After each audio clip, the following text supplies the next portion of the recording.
Senator, Ryan. I know you were for the president making a speech yesterday. Was it the speech you wanted? I thought he did a good job. I thought he struck a very good tone for the vast majority of the speech. I love the line that you just played, security, not anarchy. The bottom line, for us to have justice for Mr. Floyd, you cannot have rioting in the street.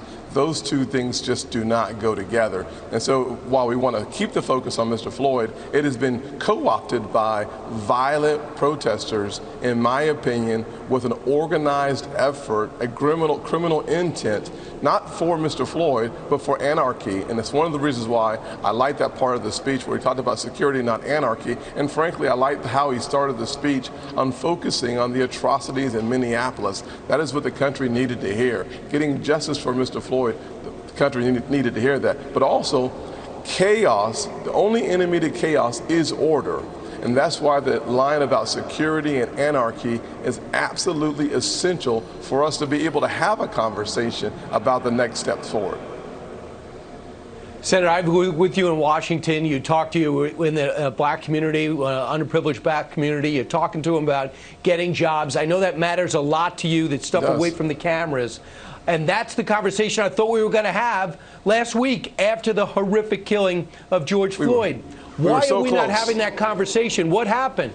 Well, you know, if you look at New York as a classic example of what happened, the law enforcement was under siege. You cannot have that situation happen anywhere in this country. As mad as we should be, as angry as we can be at those 4 officers in Minneapolis, we have to respect law enforcement around this nation. It's part of why we are the greatest country on earth, is because we have order. Law and justice actually matters. And so the president's objective of having more conversation around economic opportunity and being able to live in a just society, those conversations are now being pushed to the back because we first have to have order in our states, order in our cities. And I'm going to implore the governors and the mayors, do the job that you were hired and elected to do, because that is how we get to the underlying issues. You cannot have that conversation until you first establish order in your streets, in your communities. It is not doing the African American community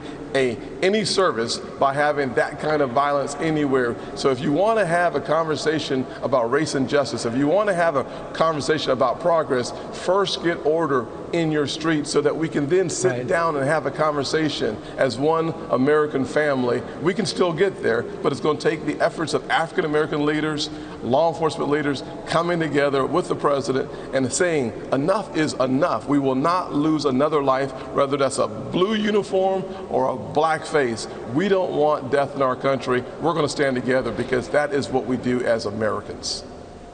Senator, there's huge pushback when the president said, I'm going to send in troops if you guys can't get this down yourself. And governor of Illinois, the governor of New York said, you got to be kidding me, we'll make that call. But isn't it up to them to bring some order to their streets, or else the president really wouldn't have to react? I think the president's comments may have been a little premature, but here's what he said. Here's what I heard. He said we have to have order at whatever cost it takes. Now, he did not say that from using the military to kill people on the street. Someone may have heard that, but that's not what he said. That's not what he intended. What he's suggesting from my ears is simply this, that governors, do your jobs. The National Guard was not even called in. From everything I could see in the pictures, New York did not have National Guard available to assist law enforcement. If the National Guard is doing what they can do in South Carolina, we called out the National Guard on Sunday. I had a press conference with the governor. We talked with our leaders in the National Guard. They are prepared to assist law enforcement. We have to have that wall there to protect citizens and to allow peaceful protests to happen. And the only way for that to happen is for us to quell and then snuff out this violent protest. And it's not even protest, it's just anarchy. And we have to snuff that out immediately. It's a very big difference, chasm between the protesters who are nonviolent, the John Lewis type of protesters, and these folks who are looking to bring anarchy, chaos, and disruption to everyone, black and white, red and brown. This is something that our country cannot, will not, and I will not stand for it either. They have to be arrested and they have to be interrogated, and we got to find out who's behind it, who's putting the bricks in the streets and putting those cars loaded with material, and find out who is supporting this, because it's a different message than George Floyd and what his life represented and how he lost it. And Senator, that's the frustrating thing. We can't get to the heart of it until we can get some peace in the streets. Senator Tim Scott at the forefront on it. Yep, and his interaction with the president is extremely valuable. Thanks, Senator. Thanks, Brian.